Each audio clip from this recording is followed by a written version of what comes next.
Zone rosse e bus dei tifosi scortati, tra le misure decise in seno al Comitato Ordine e Sicurezza che sono state pianificate in vista della partita con il Padova che si disputerà al Menti il 16 febbraio. Si è deciso che saranno istituite alcune zone rosse solo temporanee per la durata, diciamo per la giornata intera del 16. E saranno concentrate nei luoghi come la stazione ferroviaria in cui si presuppone che potrebbero esserci degli incontri fra le due tifoserie. Quindi sarà previsto il divieto di stazionamento, la possibilità solo di transito per recarsi allo stadio. Ovviamente tutti i movimenti saranno accompagnati da adeguata presenza delle forze di polizia.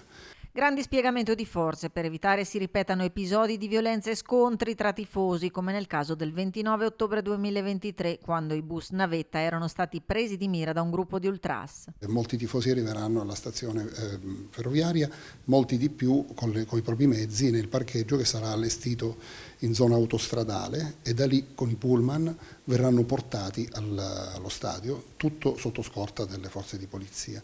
Risolta anche la questione relativa ai bus per i tifosi ospiti. Abbiamo preso atto della disponibilità della società sportiva a sostenere anche nel quadro di rapporti contrattuali di dare e avere che esistono fra il Comune e la società Lanerossi Vicenza stessa, a sostenere le spese per il trasporto.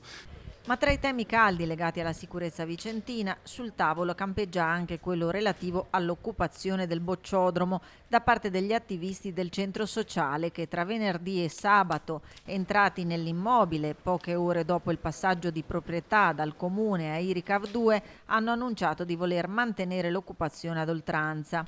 Attivisti con cui le istituzioni coltivano il costante dialogo. Quando la proprietà, che ora è di Iricav, chiederà lo sgombero, si lavorerà su questo. Ovviamente queste sono cose che vanno trattate con delicatezza, con cura.